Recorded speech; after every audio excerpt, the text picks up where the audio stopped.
अस्सलाम वालेकुम। आप देख रहे हैं परदेश से देश तक। मैं हूं फैसल अब्बासी। महंगाई ने पूरी दुनिया को मुतासिर किया है और बिलखुसूस कोरोना के बाद के जो हालात हैं उससे दुनिया भर की मईशत मुतासिर हुई है।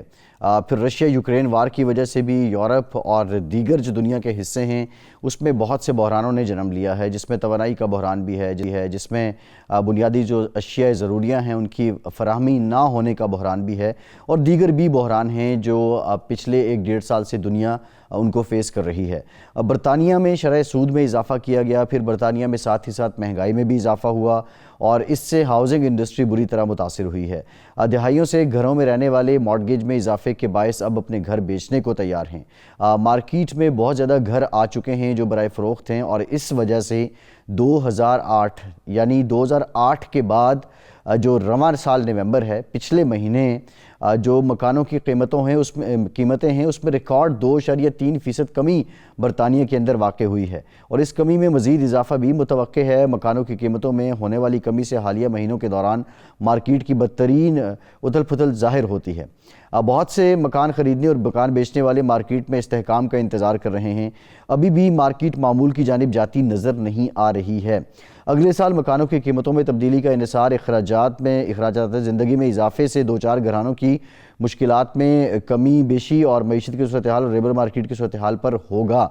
मोस्ट इंपॉर्टेंट बात यह है कि कोविड के दौरान भी हमने देखा कि जहाँ सारे बिजनेस मुतासिर हो रहे थे वहाँ पे प्रॉपर्टी का बिजनेस मुतासिर नहीं हो रहा था। बरतानिया के अंदर देखा हमने, कनाडा के अंदर हमने देखा कि जो प्रॉपर्टी का बिजनेस था उसके अंदर लोगों की इन्वेस्टमेंट आई, और बहुत ज़्यादा इन्वेस्टमेंट आने के बावजूद जो प्रॉपर्टी है उसमें उसकी कीमतों में इजाफा हुआ। लेकिन अब जब मुख्तलिफ बहरानों ने दुनिया को घेर लिया है तो बरतानिया के अंदर ये इंतहाई अलार्मिंग सूरत हाल है। एक जानिब शरह सूद बढ़ गई, मॉर्टगेज में इजाफा हो गया, महंगाई बढ़ गई, और लोगों के पास अब जो शेल्टर है वो भी बेचने को तैयार हैं। मकान जो ही मार्केट में ज़्यादा आए हैं तो लोग अब ख़रीद भी रहे हैं, लेकिन ये भी एक वजह है कि सप्लाई बहुत ज़्यादा हो चुकी है और डिमांड शायद उस तरह नहीं है। अब इन हालात में अगर कोई बरतानिया के अंदर से अपना पैसा प्रॉपर्टी से विड्रॉ करता है तो क्या पाकिस्तान में उसके लिए इतने मौके हैं, बिलखुसूस जो पाकिस्तानी या कश्मीरी बरतानिया में रह रहे हैं और वो पाकिस्तान में प्रॉपर्टी ख़रीदना चाहते हैं, तो क्या पाकिस्तान के अंदर इतना साजगार माहौल है, ऐसी हाउसिंग स्कीम्स हैं, ऐसी सोसाइटीज़ हैं कि जिन पे वहाँ पे रहने वाले लोग एतमाद करें और वो अपना सरमाया पाकिस्तान भेजें? यकीनी तौर पे पाकिस्तान को तो इससे फ़ायदा होगा, लेकिन अगेन हम ये देखते हैं कि लोग जब अपना सरमाया लगा लेते हैं, सरमाया लगाने के बाद उनको यहाँ पे तरह तरह के मसाइल का सामना करना पड़ता है। कब्ज़ा भी एक बहुत इंपॉर्टेंट यहाँ पे फैक्टर है, टाइम पर डिलीवर ना करना भी एक बहुत इंपॉर्टेंट फैक्टर है, फाइल कल्चर भी एक बहुत इंपॉर्टेंट फैक्टर है। ये सारे हालात हैं। आज के प्रोग्राम में हम इसी पे बात करेंगे कि क्या है बरतानिया में जो पाकिस्तानी रह रहे हैं उनके लिए इस बड़े बहरान ज़दा दौर में बरतानिया के अंदर उनके पास क्या माली स्ट्रेंथ है और कितनी अपॉर्चुनिटीज़ हैं, और पाकिस्तान में क्या कुछ हो सकता है। आसिम यूसुफ साहब भी हमें ज्वाइन कर रहे हैं, आप सेक्रेटरी हैं IBPC के। बहुत शुक्रिया आसिम साहब आपका। गुलाम हुसैन अवान साहब ब्यूरो चीफ 92 न्यूज़ UK भी हमारे साथ मौजूद हैं। गुलाम हुसैन अवान साहब बताइएगा, ये बहुत अलार्मिंग है कि नवंबर के महीने में, यानी हम ये देख रहे हैं कि तकरीबन 14-15 साल के बाद 2.3% बरतानिया के अंदर प्रॉपर्टी की कीमतों में कमी वाक़ हुई है। क्या ख़रीदार बिल्कुल नहीं है या एकदम मार्केट के अंदर बराए फ़रोख्त प्रॉपर्टीज़ की तादाद बहुत बढ़ गई है? जी बिल्कुल ठीक है आपने। ये जब से नए वज़ीर-ए-आज़म आए हैं बरतानिया के, ऋषि सुनक, उन्होंने जो है वो इंटरेस्ट रेट के अंदर जब ये इजाफा किया है तो बहुत सारे जो हाउस होल्ड जो लोग थे ज़ाहिर है जिनके मॉर्गेज के ऊपर घर है, उनकी जो मॉर्गेज है वो उसके अंदर एक एवरेज है वो 400 से 600 पाउंड तक जो है वो मॉर्गेज के अंदर जो है वो इजाफा हुआ है।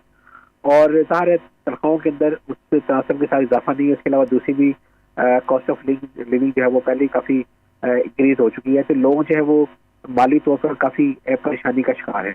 और उसके अंदर जो सबसे पहले उनको चीज़ नजर आती है वो यही है कि जो सबसे बड़ा मॉर्गेज का खर्चा है उसको किसी तरीके से जो है वो कम किया जाए। तो इस सर्वे यही बता रहे हैं कि बहुत सारे लोग जो है वो मॉर्गेज से छुटकारा पाने के लिए जो है वो घर सेल के ऊपर लगा रहे हैं, और यही वजह है कि जो हाउसिंग मार्केट है इस वक्त जवाल का शिकार हो रही है और बायर बिल्कुल नहीं है मार्केट के अंदर, और लोग जो है वो सेल करना चाह रहे हैं। और यही वजह है कि 2008 के बाद पहली मरतबा इतने तनासब के साथ जो है वो घरों की कीमतें बरतानिया के अंदर गिरी है। लंदन में अगर देखा जाए कि तनासब के हिसाब से कम गिरी है, लेकिन जो दूसरे सिटीज़ हैं वहाँ पर जो है वो इसकी परसेंटेज ज़्यादा है। और जो सर्वे यही बता रहे हैं कि अगर यही सिलसिला अगले ये मार्च अप्रैल तक जारी रहा तो ये मार्केट जो है मजीद जो है वो तंजली का शिकार हो जाएगी। और अभी जो बरतानवी गवर्नमेंट है, जब पहले कोविड आया था तो उन्होंने जो है वो स्टैम्प ड्यूटी ख़त्म करने की और दूसरी तरह की कई स्कीम अनाउंस की थी, ताकि जो ये हाउसिंग इंडस्ट्री है, क्योंकि इससे रिलेटेड जो है वो बहुत सारे दूसरे लोगों के भी रोजगार व्यवस्था होते हैं, तो इनकी कोशिश होती है कि इस इंडस्ट्री को जो है वो कम अज कम ये जवाल का शिकार न होने दिया जाए। और अब भी जो सूरत हाल नजर आ रही है वो यही है कि इंडस्ट्री फिलहाल जो है वो दबाव का शिकार है, और हो सकता है कि गवर्नमेंट को आने वाले चंद महीनों के अंदर जो है वो कोई ऐसी स्कीम का ऐलान करना पड़े, जैसा पहले भी की थी कि स्टैम्प ड्यूटी फ्री की थी, इस तरह करना पड़े ताकि लोग जो है वो दोबारा जो है वो जी बिल्कुल ठीक है। गुलाम हुसैन अमान, आपसे मजीद भी जानते हैं। आसिफ यूसुफ साहब, ये बताइएगा, ये मॉर्टगेज में इजाफा बुनियादी वजह है, ये इजाफा हो क्यों रहा है? जी बिस्मिल्लाहिर्रहमानिर्रहीम। देखिए, ये बात है कि मैं थोड़ा सा आपको एक ओवरव्यू देना चाहूँगा। जैसे आप जानते हैं कोविड के बाद लोगों को काफ़ी जो कोविड के बाद लोगों ने को गवर्नमेंट ने बेनिफिट दिए, बहुत सारे लोन्स और बहुत सारी जो है ना पेमेंट्स मिली लोगों को, तो उससे लोगों की एक बाइंग पावर बेटर हो गई थी इस वक्त।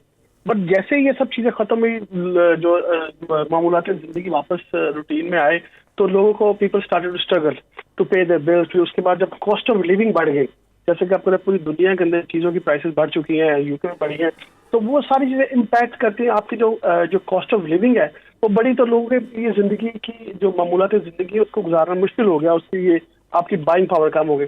तो मैं समझता हूँ ये एक मेजर एलिमेंट था जिसकी वजह से जब तमाम चीज़ें बढ़ी तो गवर्नमेंट को इंटरेस्ट रेट भी बढ़ाना पड़ा, बिकॉज पूरी दुनिया में एक वो इफेक्ट है जिसको ये आखिर में इसको रोका नहीं जा सकता था। उनको कॉस्ट ऑफ लिविंग को, दूसरी चीज़ों को मद्देनजर रखते हुए ये चीज़ों को बढ़ाना पड़ा। अब उसके वजह से लोगों की इनकम जो है वो नहीं बढ़ सकी, इनकम आपकी वही रही, इनकम की जो जराए वही रहे, बल्कि इनफैक्ट जब आप देखें कोविड के दौरान लोगों ने जो है people start to work from home, तो उसके वजह से बहुत सारा जो है यहाँ से जॉब जो है वो बाहर की दुनिया में गई। दुनिया में लोगों ने बाहर के मुल्कों में एम्प्लॉयज़ को रखा और वहाँ पे उनसे काम लिया, तो ये एक लाइक ग्लोबल विलेज बन गया। अब जो पहले यूके में कंपनी थी जिनके पास यहीं पे एम्प्लॉयज़ थे, अब बहुत ऐसे लोग हैं जो कंपनी और बाहर के मुल्कों में अपने जो है बंदों को जो ऑनलाइन वो काम कर रहे हैं। तो ये एक नया ट्रेंड दुनिया को मिला जिसकी वजह से भी दुनिया में काफ़ी चेंज आई और आपके जो हालात हैं दुनिया के वो काफ़ी बदल गए, तो लोगों की जॉब्स काफ़ी सारी लूज हुई यहाँ पे। अब ये कि अब जो भी लोगों की जॉब्स भी नहीं है, कॉस्ट ऑफ लिविंग बढ़ चुकी है और ऊपर से इंटरेस्ट रेट बढ़ गया है, तो इस जो सिचुएशन बड़ी मुश्किल नजर आ रही है। अगर आप देखें जो यहाँ पे इन्वेस्टमेंट बैंक है उन्होंने वो एक प्रिडिक्ट कर रहे हैं कि हाउसेज की प्राइसेस हैं वो फर्स्ट क्वार्टर ऑफ 2023 में 10% तक गिरने का खदशा है। बल्कि नेशन वाइड एक one of the UK largest bank है, उन्होंने भी प्रिडिक्ट किया है कि it could worst up to 30% in the worst case scenario. तो मतलब आप देखें कि जो पूरी ओवरऑल सिचुएशन है वो कितनी अच्छी होती हुई नजर नहीं आ रही। अगर इसको हम दूसरी तरह से देखें कि इन्वेस्टमेंट के हवाले से, तो मैं समझता हूँ कुछ लोग ऐसे जो जिनके पास अगर पैसे हैं तो ये बड़ा अच्छा टाइम है कि आप घर को बाय कर लें, बिकॉज ये ऑब्वियसली चीज़ें जो है प्रॉपर्टी के अंदर कभी भी एक जैसी नहीं रहती, और अगर इस वक्त मार्केट डाउन है तो ये इन्वेस्टमेंट के हवाले से बड़ा अच्छा मौका है। अगर आपके पास पैसे हैं तो आप एक घर बाय कर सकते हैं या प्रॉपर्टी बाय कर सकते हैं, जो कि जब मार्केट स्ट्रेंथन होगी होपफुली उम्मीद करते हैं कि बाय एंड ऑफ 2023 या 2024 के अंदर मार्केट इज बी बेटर, तो देन उसी आपको इस पर बड़ा एक गेन मिलेगा। जैसे कि आपको पहले बताया कि यूके के अंदर जो घरों की प्राइसेस थी पहले वो बहुत ज्यादा लो थी और एकदम से इस पर जंप आया था। अगर आप पीछे को दो जी बिल्कुल ऐसे चले जाएं तो बहुत राइज आया था, तो उससे लोगों ने बहुत सारे पैसे बनाए थे। प्रॉपर्टी तो आपका 2.5 लाख 3 लाख पाउंड का घर था वो ओवर क्वार्टर मिलियन पाउंड बढ़ गए, यानी आपको वो 6 से 7 लाख में उसकी प्राइस चली गई थी। तो मैं समझता हूँ कि ये फिर एक ऐसा आएगा, तो इसको अगर आप पॉजिटिव सेंस से देखें तो ये आगे इन्वेस्टमेंट भी अच्छा मौका है। सही है, ठीक है, एक ब्रेक लेते हैं, ब्रेक के बाद इसी बात करते हैं, हमारे साथ रहिएगा।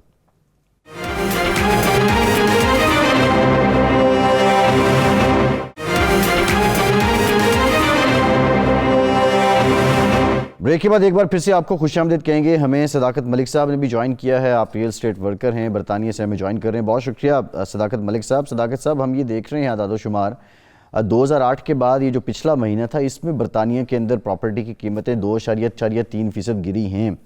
यहाँ पे आसिम साहब भी मौजूद हैं। वो ये कह रहे हैं बज़ाहिर तो ये जिन लोगों के पास पैसा है उनके लिए तो एक अपॉर्चुनिटी है इन्वेस्टमेंट की, लेकिन आपको क्या लगता है कि ये ट्रेंड मज़ीद गिरने का ही फॉलो होगा आने वाले साल में भी?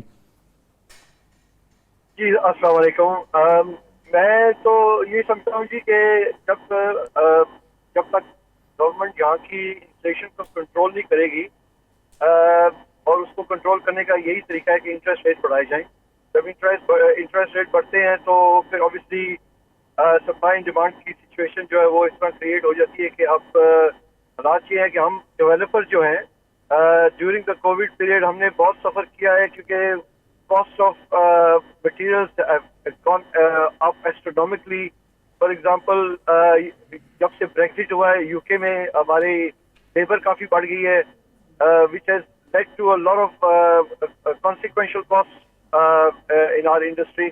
और अल्टीमेटली गवर्नमेंट ने इसको कंट्रोल करने के लिए अब यही है कि उन्होंने इंटरेस्ट रेट बढ़ाने शुरू कर दिए हैं, जिसकी वजह से अब प्रॉपर्टी की प्राइसेस जो है वो करंटली यही ट्रेंड लग रहा है कि गिरेंगी, लेकिन it is very difficult to predict. ये एक साइकिल है। हम 2008 में भी हम डेवलपमेंट में थे और अब भी यही हम काम कर रहे हैं, और we were at the front end of we took the front of the cycle that one goes through, and we are suffering at this time as well similarly. जी अच्छा, गुलाम हुसैन अवान साहब, मैं आपकी तरफ आता हूँ। अफरात ज़र यानी महंगाई बहुत ज़्यादा, कसाद बाज़ारी भी एक एलिमेंट है। अब ख़रीदो फ़रोख्त ज़ाहिर है मुतासर हुई है। जिस तरह आसिम साहब ने भी कहा कि लोगों को तो लाले पड़ गए, कॉस्ट ऑफ लिविंग इतनी बढ़ गई कि गुज़र औक़ात कैसे करनी है। लेकिन आप क्या समझते हैं, ये जो अभी फॉल वाला चंक आया पड़ा है प्रॉपर्टी पे, ये आने वाले साल भी इसी तरह रहेगा, या अगर बरतानवी हुकूमत महंगाई कम करने में कामयाब हो जाती है और शरह सूद भी कम हो जाती है तो फिर ये दोबारा से कीमतें ऊपर चली जाएंगी? जी बिल्कुल ठीक कहा आपने, और यही जिस तरह पहले आसिम साहब ने कहा कि यही वजह है कि जिनके पास ज़ाहिर सरमाया होता है, जिनके पास पैसे होते हैं, तो उनकी कोशिश होती है कि जब इस तरह की सूरत हाल हो तो वो ज़्यादा से ज़्यादा प्रॉपर्टीज़ लेकर जो है वो ज़ाहिर अपने पास रख लें, और जैसे ही मार्केट में दोबारा बूम आए तो फिर वो उसके अंदर से जो है वो ज़ाहिर अपने पैसे मिला लें। इस वक्त भी लंदन के अंदर भी ख़ास तौर पे दूसरे शहरों में भी ऐसे ऐसे रियल एस्टेट के इन्वेस्टर मौजूद हैं जिनके सैकड़ों की तादाद में एक एक बंदे के मकानात होते हैं, सैकड़ों की तादाद में उन्होंने रेंट आउट किए होते हैं, कोई और भी दूसरे भी जो है वो शॉप्स भी होती हैं, सारा कुछ होता है। लेकिन वो जब इस तरह का वक्त आता है तो ज़ाहिर वो बेचते नहीं है, अपने पास ही रखते हैं। लेकिन जब ये वक्त के अंदर वो खरीदते हैं जिनके पास पैसे होते हैं, और उसके बाद जब जैसे ही मार्केट दोबारा अप होती है तो उसके बाद वो जो है वो रीसेलिंग शुरू कर देते हैं। और इस वक्त भी जो लोग प्रॉपर्टी को बेचेंगे वो सिर्फ मजबूरी के आलम में बेचेंगे, चूंकि मैंने बताया कि जो रियल एस्टेट की के अंदर जो इस वक्त सूरत हाल है कि इंटरेस्ट रेट बढ़ने की वजह से लोग जो है वो काफ़ी मुश्किलात का शिकार हैं, और ख़ास तौर पे मुलाज़मत पेशा जो अफराद हैं वो काफ़ी ट्रबल के अंदर है कि वो अगर एक बंदे की लेट से 1500 पाउंड जो है वो महीने की मॉर्गेज है, तो अचानक उसको 500 या 600 पाउंड उसके अंदर ऐड करना पड़ जाए तो वो उसके लिए सर्वाइव करना मुश्किल हो जाता है फॉर लॉन्ग टर्म ना। तो यही वजह है कि लोग फिर कोशिश होती है कि हम जो है वो घर को बेचें और या हम हाउसिंग बेनिफिट पे चले जाएं, या हम जो है वो कोई छोटा घर ले लें, या मतलब ज़ाहिर है या जॉइंट फैमिली अगर उनका कोई सिस्टम है तो वहाँ चले जाए। तो इस तरह की सूरत हाल के अंदर जो है वो लोग परेशानी का शिकार है, और हम देख रहे हैं कि मार्केट के अंदर काफ़ी बड़ी तादाद के अंदर जो है वो लोग घर बेचने के लिए जो है वो घर मार्केट के अंदर लगा रहे हैं, और बायर जो है वो इस वक्त ज़ाहिर है इसलिए जो नए खरीदने वाले वो हेजिटेट फील करें कि ये ना हो कि हम मॉर्गेज ना दे सकें। लेकिन जो रियल एस्टेट के इन्वेस्टर हैं वो इसी वजह से फिर इन घरों को खरीदते हैं ताकि जब भी मार्केट दोबारा ठीक हो तो फिर हम उनको बेच सकें। जी सही है। आसिम यूसुफ साहब, ये बताइएगा, बरतानिया के अंदर एक मुतवसत या तनख्वाहदार शख्स को या घराने को एक मकान ख़रीदने के लिए कितनी तगदो करनी पड़ती है? अभी इस वक्त सिचुएशन चल रही है, देखिए आपकी कॉस्ट ऑफ लिविंग बढ़ने की वजह से लोगों की जो बाइंग पावर है बहुत मुतासर हुई है। देखिए आपके अखराजात बढ़ गए हैं। अगर आप नॉर्मल एक हाउस होल्ड को देखें, जो शॉपिंग आप वीकली शॉपिंग 200 या 250 या 300 पाउंड की थे वो आपकी 600-700 में चलेगी। ऑलमोस्ट आप मैं समझता हूँ कि डबल के नजदीक है।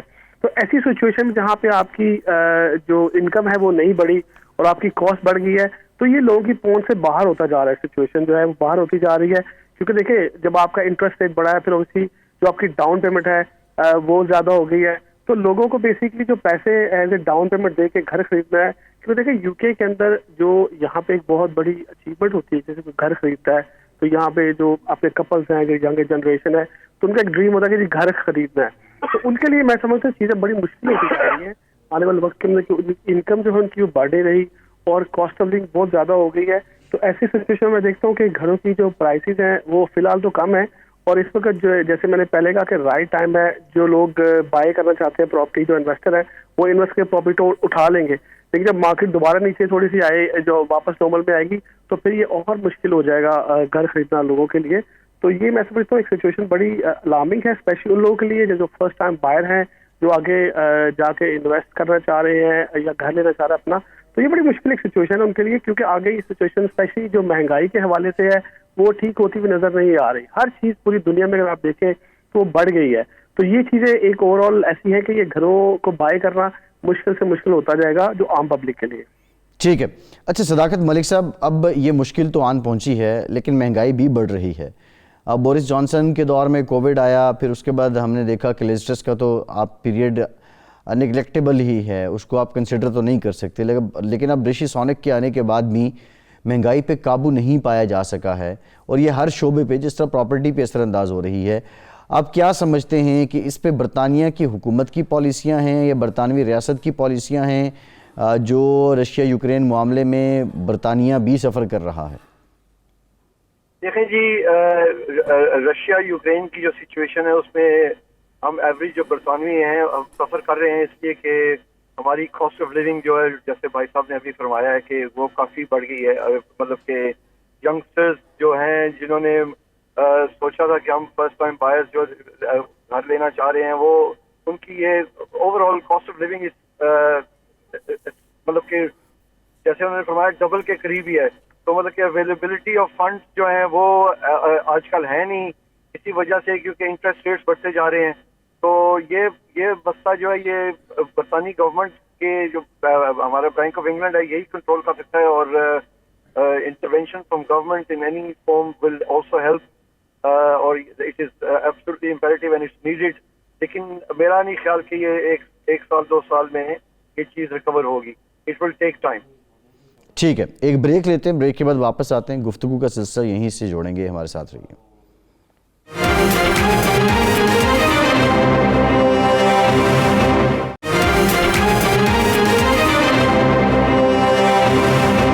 ब्रेक के बाद एक बार फिर से आपका खैर मकदम करते हैं। गुलाम हुसैन अवान साहब, ये बताइएगा, आपने कहा कि कुछ प्रॉपर्टी से वाबस्ता लोग ऐसे हैं कि जिनके सैकड़ों घर हैं। ओवरऑल तो आम लोगों के लिए सेंटिमेंट अच्छा नहीं है, मार्केट के लिए भी ये सेंटिमेंट अच्छा नहीं है।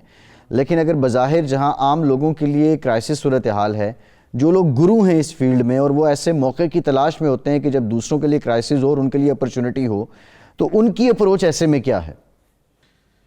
मेरा ख्याल है, मैं तो आपको बताऊं कि जो आम लोग हैं जो कि नए घर खरीदना चाहते हैं, वो तो इस वक्त काफ़ी परेशान है। वो इसलिए भी परेशान है कि एक मॉर्गेज का हसूल थोड़ा सा मुश्किल है, और दूसरा ये है कि जब इंटरेस्ट रेट ज़्यादा बढ़ जाता है तो उनकी जो रीपेमेंट है वो ऑटोमेटिकली जो आउट ऑफ रीच हो जाती है। अब देखें ना, पहले कभी होता था कि 1500 पाउंड तक जो है वो नॉर्मल एक मॉर्गेज जो है वो मंथली होती थी, और वो लोग अपनी ज़ाहिर सैलरी के अंदर से वो मैनेज कर लेते थे। लेकिन अब वो अगर 2000 प्लस हो रही है, 2200 या 2500 पाउंड के दरमियान हो रही है, तो वो एक पहले कॉस्ट ऑफ लिविंग जो है वो काफ़ी ज़्यादा हाई है। तो उस दौरान जो है वो इतनी मॉर्गेज निकालना जो है वो काफ़ी मुश्किल हो जाएगा। लेकिन जो दूसरी आपने बात की, मेरे ख्याल से जो प्रॉपर्टी के इन्वेस्टर हैं या जिन्होंने बहुत ज़्यादा प्रॉपर्टी लेटिंग में दी हुई है, किराए पे दी है बहुत ज़्यादा, वो लोग तो ज़ाहिर है इस तरह का देखते हैं कि अगर हमें एक तो इन्वेस्टमेंट हो जाती है, दूसरा जो है वो रेंटल इनकम भी आती है, और तीसरा जब ये वो बेचना चाहते हैं लेटर ऑन तो उनको उस पर से प्रॉफिट मिल जाता है।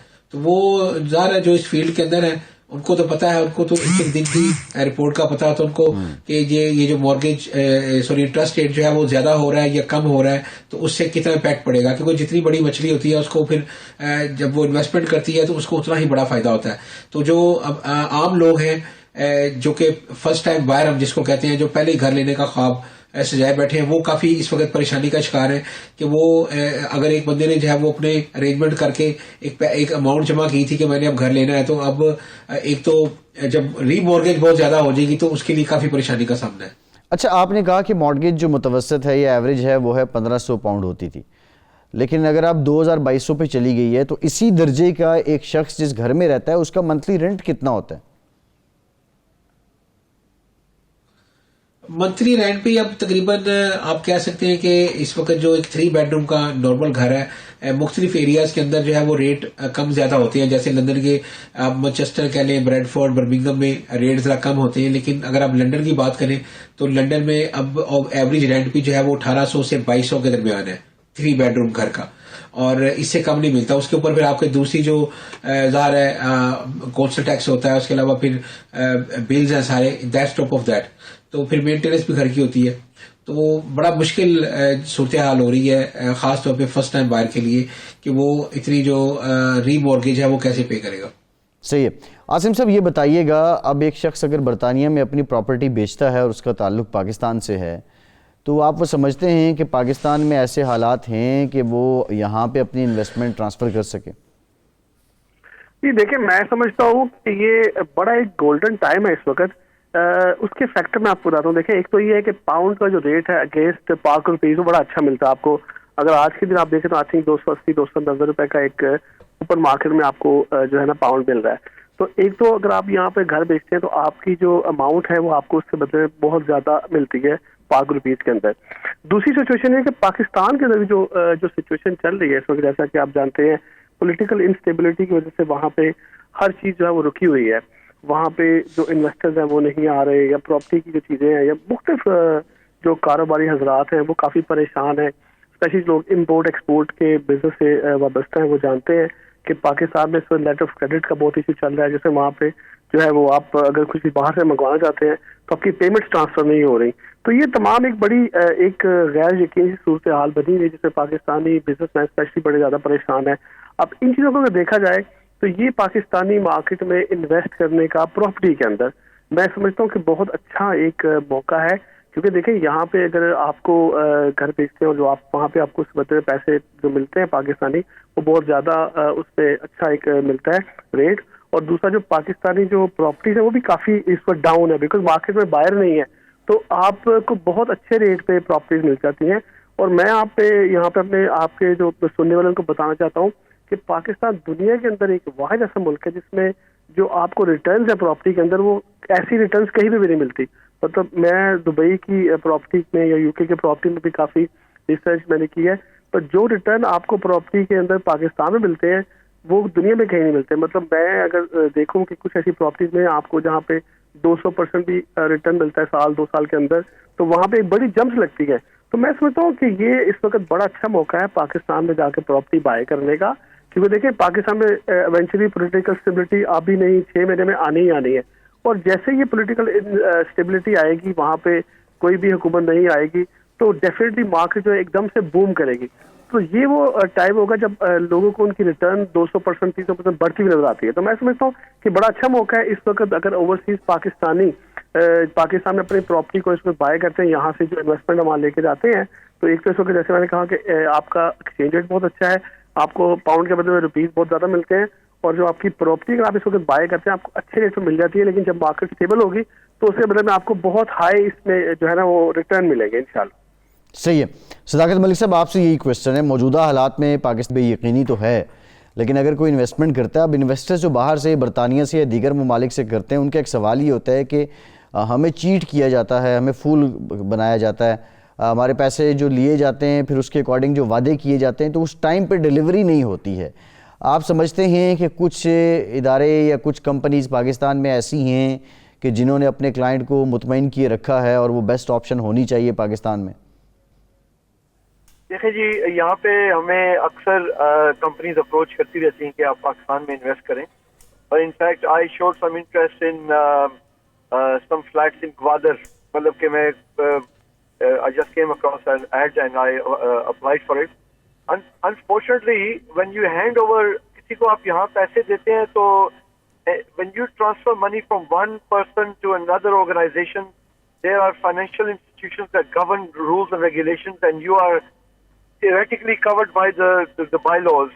लेकिन जब पाकिस्तानी कंपनी को हमसे पैसे लेती है, हमें कोई उसकी एश्योरेंस नहीं होती कि भाई ये हमारे पैसे वाकई हमारी प्रॉपर्टी में ही लग रहे हैं, हमें प्रॉपर्टी इस टाइम में मिलेगी भी या नहीं मिलेगी, या उसकी टाइम पे तैयारी होगी या नहीं होगी. चले as builders we can accept कि चीजें डिले हो जाती हैं, लेकिन सेंस ऑफ सिक्योरिटी जो है ना, लीगल सिक्योरिटी, वो अगर हमें नहीं मिलेगी तो हम तो ऑनेस्टली ये चांस ले ही नहीं सकते.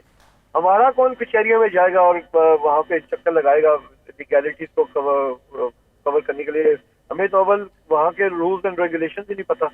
तो इसलिए unless we can give that, get that assurance, maybe through the embassy, maybe some other mechanism that gives us the assurance, we would love to invest in Pakistan.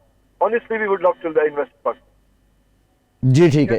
एक आजकल रेट भी बड़ा फेवरेबल है.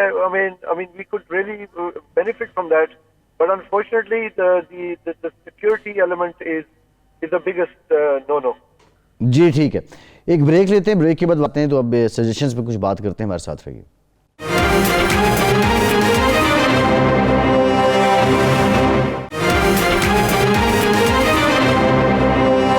ब्रेक के बाद एक बार फिर से आपका खैर मकदम करते हैं. गुलाम हसन अवान साहब, ये क्रेडिट आपको जाता है, 92 न्यूज़ यूके को भी जाता है कि हमने बहुत ज़्यादा जो इससे मुतालिक जो मसाइल हैं ओवरसीज़ पाकिस्तानियों के, और बिलखुसूस जो ये प्रॉपर्टी रिलेटेड मसाइल हैं, खा वो ओवरसीज़ पाकिस्तानी कमीशन से मुतालिका हों, फ़ॉरेन ऑफिस से मुतालिका हों या किसी सूबाई हुकूमत से मुतालिक हों, हमने उनको उठाया है और बारहा हमने बात की है.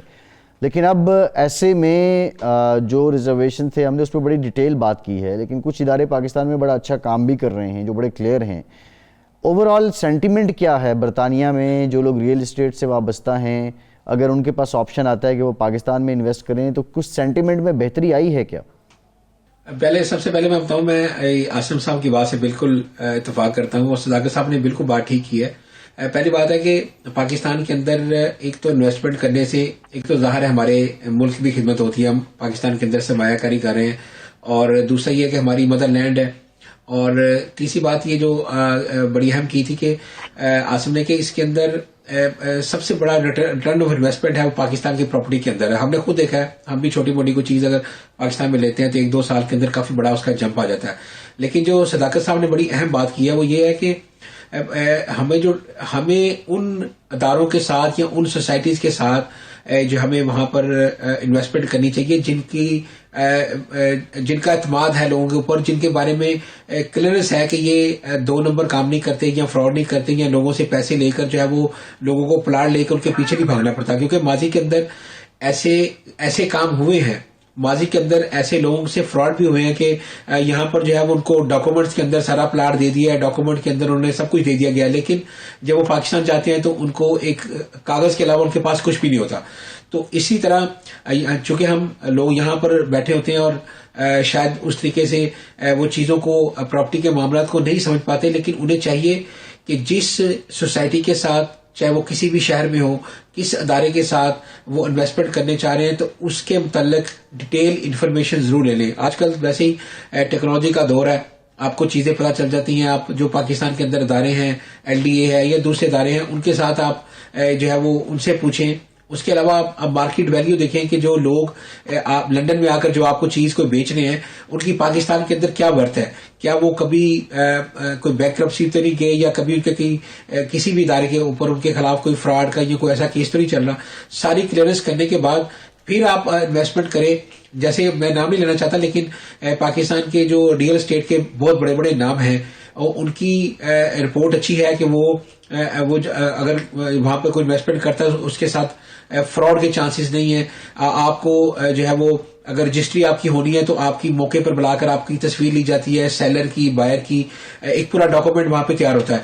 तो ऐसी सूरत हाल के अंदर जो है वो चांसेस नहीं होते कि आपके साथ फ्रॉड हो. लेकिन अगर आप ऐसे एक अननाउन सा कोई नई सोसाइटी डॉक्यूमेंट के अंदर बनी है और अभी उनके पास उन्होंने जगह भी पूरी नहीं खरीदी और सिर्फ वो एक खूबसूरत सी तस्वीरें लीफलेट के ऊपर बनाकर और जो है वो एक सोसाइटी की जो एंट्रेंस है वहां पर सिर्फ एक बड़ा गेट लगाकर और आपको लूटने का सिलसिला शुरू कर दें, तो मेरे ख्याल से हमें खुद भी जो है वो एहतियात करनी चाहिए, आंखें बंद करके पैसे नहीं लगाने चाहिए। हम यूके के अंदर भी लोग पैसे कमाते हैं तो बड़ी मेहनत के साथ पैसे कमाए जाते हैं, लेकिन अगर आप सिर्फ यही बात समझें कि हम यहाँ पर जो है हमारा $100 जो है वहां पर एक 100 पाउंड जो है सॉरी वो 25-30 हजार पाकिस्तानी रुपए बन रहे हैं, तो लेकिन इसका ये मतलब तो नहीं है कि हम उनको उड़ा दें।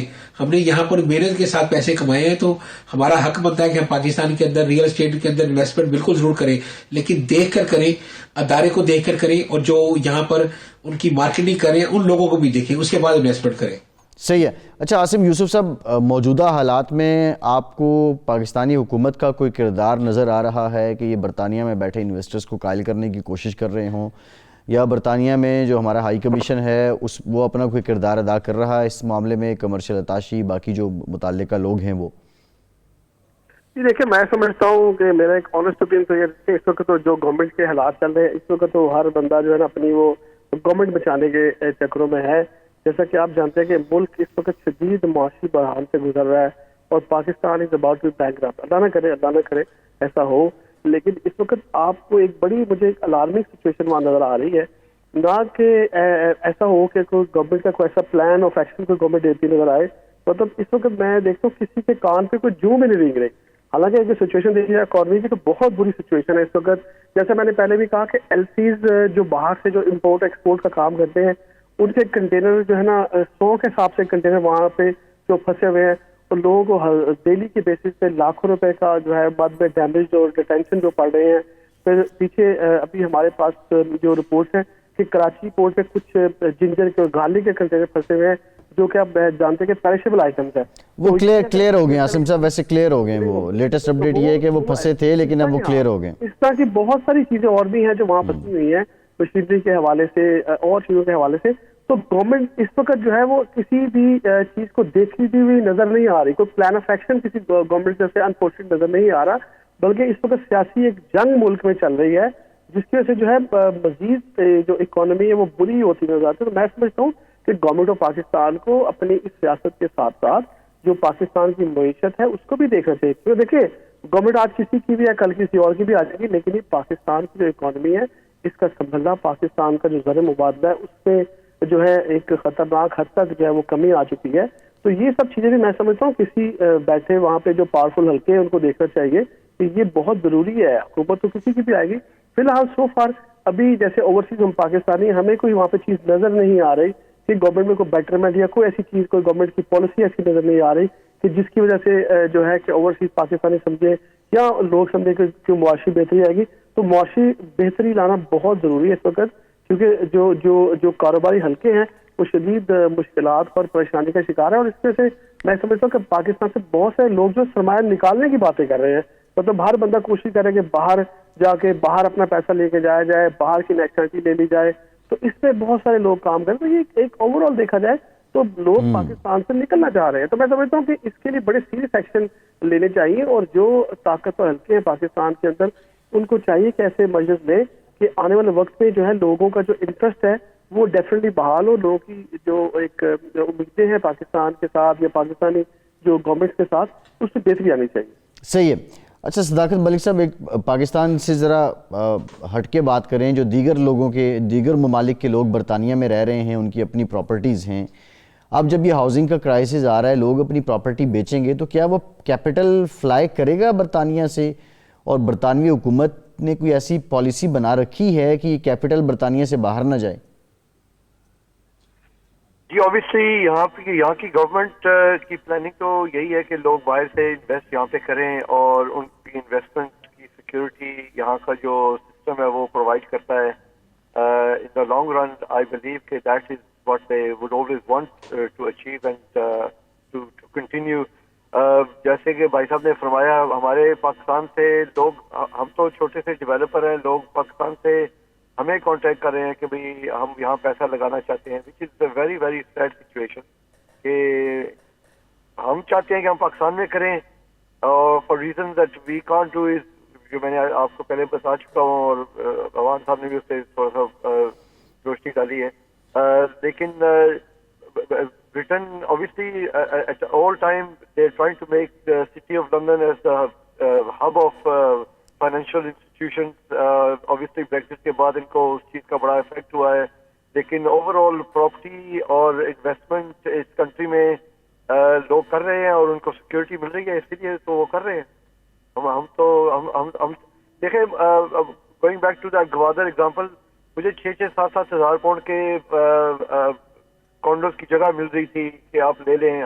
For us that's a small amount of money, we can quite easily manage that. लेकिन प्रॉब्लम ये है कि चक जो है ना, वो जो मिलती है हमें, वो हमें पता है बाद में, which is something you don't get in this country. Everything is streamline through laws. सही है। गुलाम हुसैन अमान साहब, ऋषि सुनक की पॉलिसी, क्योंकि अगर एक जानी महंगाई बढ़ रही, शरह सूद बढ़ रही, प्रॉपर्टी की कीमतें कम हो रही और भी बिजनेस मुतासिर हो रहे होंगे, जब ये हालात होते हैं तो जो सरमायादार है वो अपना पैसा निकालने की कोशिश करता है। क्या बरतानवी हुकूमत की मौजूदा पॉलिसी इस अमर की नफ़ी कर पाएगी, बेखनी कर पाएगी कि कम अज़ कम कैपिटल फ्लाई ना करे बरतानिया से? मेरा ख्याल है कि कानूनी गवर्नमेंट इस वक्त जो है ना, मैं कहूँगा कि शदीद जो मालियाती परेशानी का शिकार है। और हम देख रहे हैं कि गुज़िश्ता रोज भी जो है वो बरतानी वज़ीर-ए-आज़म ने मालियाती बहरान से निकालने के लिए जो है वो एक बड़े पैकेज का ऐलान किया, लेकिन अभी तक जो है वो ये सिर्फ हाउसिंग का मामला नहीं है। ओवरऑल जो बरतानिया की मैं कहूँगा माली हालात हैं वो काफ़ी परेशान कुन है। और ज़ाहिर है हाउसिंग जो इंडस्ट्री है इसको ख़ास तौर पे बचाने के लिए जो हर हुकूमत जो है वो कोई ना कोई ऐसे इक़दाम करती है ताकि हाउसिंग इंडस्ट्री से जो है वो बहुत बड़ी तादाद के अंदर लोगों का रोज़गार भी व्यवस्था होता है। और उसके अलावा ज़ाहिर है बहुत बड़ा जो सरमाया है वो भी इसके अंदर इन्वॉल्व होता है। तो कोशिश होती है, अभी इस मौजूदा हुकूमत की भी यही कोशिश है कि हम कम अज़ कम ये जो इंडस्ट्री है इसको बहरान से बचाएं। और इसको बचाने के लिए जो है वो मुख्तलिफ किस्म के इक़दाम भी किए जा रहे हैं। और ये खबरें आ रही है मुख्तलिफ सोर्सेज के साथ कि इसको ये जो इस वक्त बहरानी सूरत हाल है हाउसिंग इंडस्ट्री के अंदर, इसके लिए जो है हुकूमत किसी किस्म की जो है वो एक अनाउंसमेंट करने जा रही है करीब, ताकि जो है वो लोग रियल एस्टेट से जो है पैसा निकाले ना। सही है। अच्छा आसिम यूसुफ साहब, मोस्ट कॉमन ट्रेंड या मोस्ट कॉमन हैबिट क्या है? जो लोग अपनी प्रॉपर्टीज बेच रहे हैं तो वो किस सेक्टर में पैसा लगा रहे हैं फर्दर? लेकिन ये बात ये है कि जो लोग प्रॉपर्टी बेच रहे हैं, देखिए अभी तो फिलहाल प्रॉपर्टी बेच के वो यही चाह रहे हैं कि किसी ऐसी जगह पे इन्वेस्टमेंट की जाए कि जहाँ पे आपका पैसा एक तो सिक्योर रहे और आपको इसमें रिटर्न मिले। नॉर्मली तो एक जो नॉर्मल ट्रेंड होता है कि पूरी दुनिया में वो property is the safest investment. पूरी दुनिया में आप कहीं जाएं तो प्रॉपर्टी इस जगह पे आपके पैसे का नुकसान नहीं होता। लेकिन फिलहाल जो इन्वेस्टर है जो पैसा निकालना चाह रहे हैं वो इसको डिफरेंट जगहों पे, जैसे स्पेशली आजकल लोग ये ऑनलाइन चीजें सेल करना या ट्रेडिंग, जैसे आप कहते हैं कि एक चीज बाय करके किसी जगह से एक दूसरे मुल्क में जो बेची जा सके, तो ट्रेडिंग के अंदर भी लोग पैसा इन्वेस्ट करते हैं। आईटी की कुछ ऐसे प्रोजेक्ट है जहाँ पे लोग पैसा लगा रहे हैं, क्योंकि देखिए ये आईटी एक ऐसा सेक्टर है जिसमें आपकी रिटर्न आजकल बहुत ज्यादा आपको मिल रही है। और ऑनलाइन जो सेलिंग है, कुछ प्रोडक्ट्स हैं आप ट्रेडिंग करते हैं, तो ये भी एक ट्रेंड है।